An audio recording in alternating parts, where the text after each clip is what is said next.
Sa game na to mga Lods, sobrang ginalingan ko talaga at binubuhat ko talaga yung team ko mga Lods. Hindi naman sa pagmamayabang pero ako talaga yung gumagawa at tumatrabaho dito sa team namin. Ako na nga yung nagbubuhat sa game na to pero ako pa yung nasisi. Tignan nyo mamaya mga Lods, makaka-relate kayo lalong-lalo na yung mga core user na nagbubuhat tapos sisisihin ka pa ng mga kakampi mo, mga feeders, mga bano, di ba napakahirap nun? Imbes na magtulungan tayo at wala dapat sisihan pero ako pa yung sinisi nila mamaya sa maliit na pagkakamali ko lang na sila naman talaga yung naging dahilan mga Lods. Ako talaga halos gumagawa at nagbubuhat dito. Tignan nyo naman mga Lods, all around na yung ginagawa ko dito pero hindi pa rin talaga nila na-appreciate. Ang hirap at ang sakit lang sa damdamin kasi may mga ganito talaga mga hindi ko alam eh. Makakamaniac pa ako dito mga Lods pero hindi ko talaga alam bakit ako yung sinisisi nila kahit ginagawa ko naman lahat para ipanalo yung team. Ginagawa ko lahat para sa kanila kahit yung ambag nila, puro deaths lang.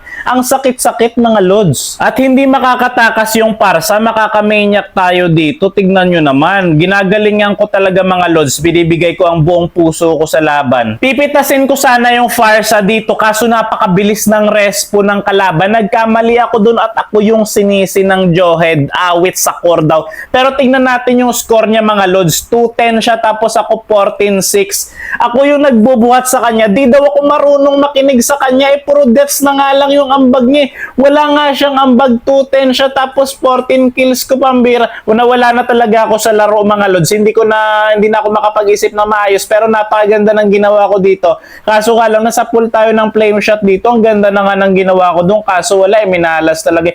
Nawala na talaga ako sa laro kapag mga ganito yung mga kakampi mga Lods. Kung sino pa yung 80-80 mga Lods, yun pa talaga yung mahilig manisi mga Lods. Yung Jawhead wala nang ambag, yun pa yung naninisi. Nakakainis yung mga ganitong player, no? Tapos tumawag na dito yung yung rider, yung magde-deliver ng parcel ko. Kinausap ko muna, sabi ko mamaya pa ako uwi, wala ako sa bahay. Natapos na yung laban, tanso yung Jawhead 4-11 yung score. Naninisi ka pa ha? Naninisi ka pa?